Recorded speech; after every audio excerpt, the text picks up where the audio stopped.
Wawanonse chakulandirani pano pa Shamina na Let's. So mtsiku la lero tifotokoza za ngozi ya ndege imene yachitika dzulo ku Toronto International Airport. So dzulo ku Toronto International Airport ndege yachita ngozi ndithu. Ndege airline yake ndi Delta Airlines. Imene ikuchedwa kuti Bombardier CRJ900. Anthu ena kutenga malipoti ena amene tikuwapeza pano akuitcha Mitsubishi CR900.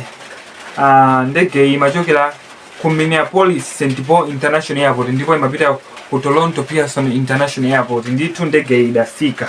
Pamene zinthu zimachitika idali quarter past 2 masana kwawo kosati kuno.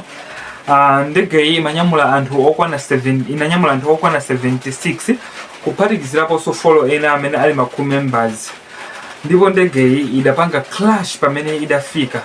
Kusonyeza kuti pamene imatera chifukwa cha kumachita snow komanso kumapanga mphepo ndege inapeza zokuti yatembenuka mwatsoka.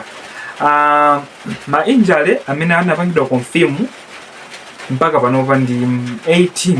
Komanso ma injury amene ali critical kuti anthu avulala kwambiri ndi atatu amene ali mwana wa zaka zitatu, amayi a zaka mafuta chakuti sitingapange specify fama report sakusonyeza bwino ndi mzibambo wa zaka 60 chakuti.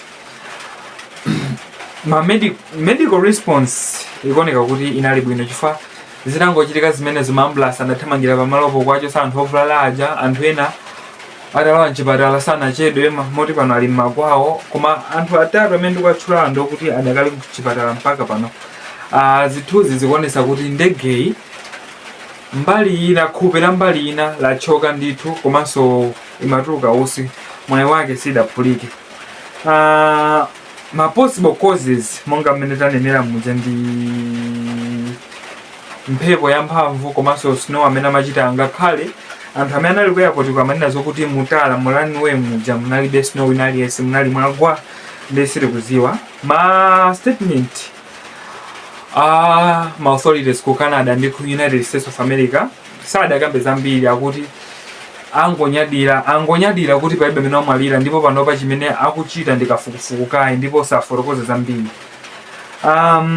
Anthu pa social media akuonesa kuti akhutira malinga ndi mmene zachitikira kuti ma ambulance adapita pamalopo mwachangu ndiso anthu ovulalawo adatengedwa kuchipatala nthawi yabwino zimene zili zabwino zinthu zoti sitingazione kwathu kuno.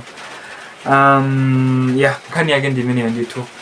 Mukhale pompo tikupasenso ni video ina pompano. Osaiwala kupanga follow ngati mukutiona pa Facebook, ngati mukutiona pa YouTube pangani subscribe, komanso mupange comment, pangani like ndi kupanga share kuti muzitha kulandira ma video pafupipafupi mwakoma nonse dziko.